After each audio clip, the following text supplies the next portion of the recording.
Hello friends, welcome back to DV recipes. మీరు ఎప్పుడన్నా ఇలా హెల్తీగా బ్రేక్ఫాస్ట్ ట్రై చేశారా? దోశలే ఉన్నాయి, దాంట్లో హెల్తీ ఏముంది అని అనుకోవచ్చు. కానీ ఇవి రెగ్యులర్ తినే దోశ అస్సలు కానే కాదు. ఈ దోశలు వచ్చేసి సజ్జ దోశలు అనమాట. అదే బాజ్రా అంటారు కదా, వాటితో చేసిన దోశలు చాలా టేస్టీగా ఉంటాయి. ఎలా చేయాలనేది మొత్తం ప్రాసెస్ చూసేద్దాం. ముందుగా బాజ్రా 1 గ్లాస్ ఆఫ్ సజ్జలు తీసుకున్నాను. దాంట్లో 1 గ్లాసు మినప్పప్పు తీసుకున్నాను. కొంచెం రైస్ వేసాను క్రిస్పీనెస్ కోసం. మీకు కావాలంటే అది స్కిప్ కూడా చేసేసుకోవచ్చు.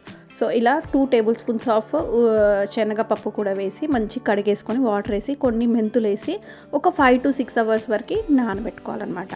సో ఇలా నానబెట్టుకున్న వాటిని 6 అవర్స్ తర్వాత మంచిగా మళ్ళీ ఒకసారి వాష్ చేసేసుకొని మొత్తం వాటర్ అనేది డ్రైన్ చేసేసుకుంటాను నేను.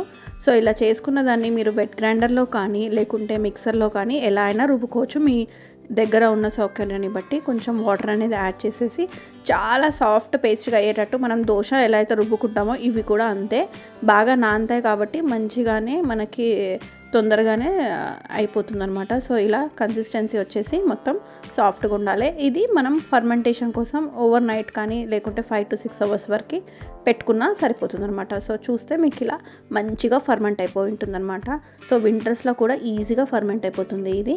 ఇంకా సమ్మర్స్లో అయితే చెప్పనక్కర్లేదు. దీంట్లోనే కొంచెం ఒక 1 teaspoon ఆఫ్ సాల్ట్ అనేది వేసేసుకొని మనము కన్సిస్టెన్సీ చూసుకొని వాటర్ అనేది మిక్స్ చేసుకోవాలి. ఇలా ఈ కన్సిస్టెన్సీలో ఉండాలి.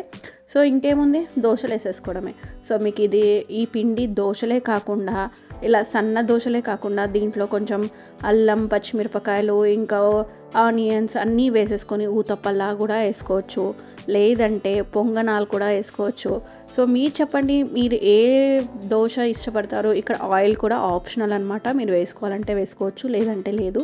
మాకైతే ఇలా క్రిస్పీగా ఇష్టం కాబట్టి మేము ఇలా క్రిస్పీగా వేసుకున్నాము. సో ఎక్కువ బ్యాటర్గా మీరు చేసేసుకొని పెట్టేసుకున్నారనుకోండి 2-3 వెరైటీస్ చేసేసుకోవచ్చు ఈజీగా. అండ్ ఈ బ్యాటర్ వచ్చేసి 3 to 4 days వరకు ఫ్రిడ్జ్లో స్టోర్ చేసుకోవచ్చు, ఎలాంటి ప్రాబ్లం ఉండదు.